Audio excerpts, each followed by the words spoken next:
Assalamualaikum warahmatullahi wabarakatuh. Perkenalkan, nama saya Dina Amelia Rofiko dengan NIM 877985151. Saya berasal dari Prodi PGSD UPBJJ Jember. Pada kesempatan kali ini, saya akan menunaikan tugas ketiga saya, yaitu menjelaskan apa itu pilar pendidikan dan 3 prinsip pendidikan menurut Ki Hajar Dewantara. Selamat menyaksikan.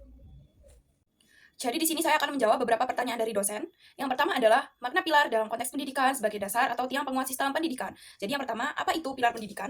Pilar pendidikan adalah fondasi utama yang menopang sebagai tiang penguat pada sistem pendidikan agar bisa berjalan dengan efektif dan juga tetap terstruktur, agar pendidikan itu tidak goyah. Jadi hal ini berfungsi sebagai pedoman agar pembentukan karakter dan pengetahuan peserta didik bisa tercapai. Lalu yang kedua ada prinsip dasar pendidikan menurut Ki Hajar Dewantara. Ing Arso Sung Tulodo, Ing Madyo Mangunkarso, Tutpuri Handayani. Jadi yang pertama ada Ing Arso Sung Tulodo, yaitu guru di depan itu harus memberi teladan. Jadi pendidik itu harus bisa menjadi panutan yang baik, memberikan sifat yang baik, bertutur kata yang baik. Pendidik harus menjadi role model bagi siswanya yang baik, agar sikap dan tindakan kita itu bisa ditiru yang baik-baik oleh peserta didik kita. Lalu yang kedua ada Ing Madyo Mangunkarso, yaitu di tengah membangun kehendak atau niat. Jadi pendidik itu berperan sebagai teman sejajar yang membangkitkan semangat, ide, dan motivasi peserta didik.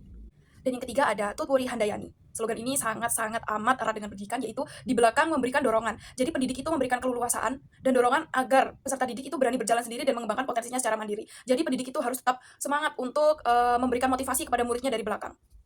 Lalu, soal yang ketiga adalah analisis relevansi dan tantangan penerapan prinsip tersebut dalam era digital. Misalnya dalam pembelajaran daring, literasi digital, karakter peserta didik, dan peran guru. Ingarso Sung Tulodo, guru harus bisa menjadi teladan untuk menggunakan media digital. Seperti, guru harus menjadi teladan bagaimana menggunakan internet secara bijak. Guru harus mampu mengajarkan beretika media sosial. Karena sekarang ini kan anak-anak sudah bebas ya menggunakan media sosial. Jadi guru itu harus bisa lebih mengajari, harus bisa memberikan etika yang baik cara menggunakan media sosial, agar anak-anak tidak ngawur saat menggunakan media sosial dan paham batasan umurnya masing-masing. Tapi tentu ada tantangannya dong ya. Jadi tantangannya itu batas privasi yang kabur di media sosial. Jadi kayak masifnya penyebaran informasi palsu, itu menuntut guru harus ekstra waspada dan menampilkan citra dirinya. Jadi karena sekarang ini dalam media sosial informasi itu cepat banget nyebarnya ya. Jadi guru itu harus ekstra banget waspada dalam menampilkan citra dirinya. Harus super duper waspada ya. Yang kedua ada Ing Madyo Mangunkarso, yaitu guru menjadi fasilitator untuk muridnya. Pada zaman yang serba digital saat ini, tentu tidak hanya ada hal negatifnya saja ya, hal positifnya itu juga ada banyak banget teman-teman, termasuk pada dunia pendidikan. Pada dunia pendidikan, kita bisa menggunakan e-learning atau pembelajaran jarak jauh, pembelajaran daring. Pada siswa, kita bisa memanfaatkan hal-hal seperti itu untuk mengajar.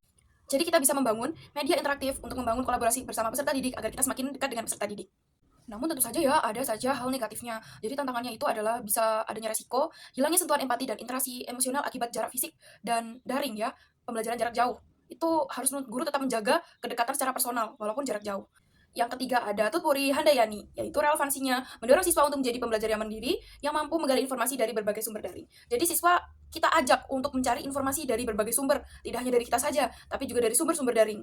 Namun tantangannya adalah peserta didik bisa dengan mudah mengalami distraksi dan penurunan motivasi. Jadi guru harus mencari pendekatan yang tepat agar siswa tetap termotivasi untuk belajar walaupun menggunakan digital.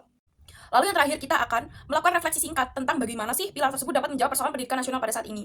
Jadi pilar dan filosofi dari Ki Hajar Dewantara menjawab tantangan pendidikan nasional saat ini dengan mengembalikan esensi bahwa pendidikan itu tidak hanya sekedar transfer ilmu. Guru tidak hanya menyampaikan ilmu saja, melainkan guru juga harus menuntun. Guru harus menuntun tumbuh kembang anak, terutama tumbuh kembang moral pada saat ini. Pada era gempuran globalisasi ini, moral anak bisa gampang tergerus oleh arus globalisasi.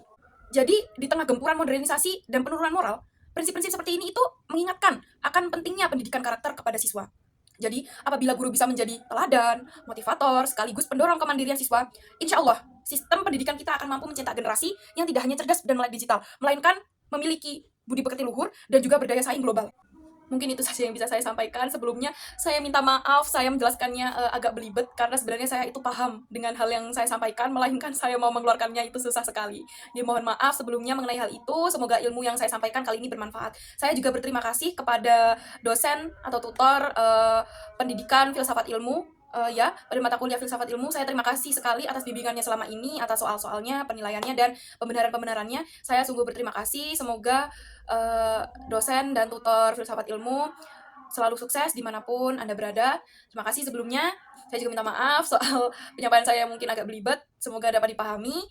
Terima kasih ya. Assalamualaikum warahmatullahi wabarakatuh. Sukses selalu untuk dosen filsafat ilmu.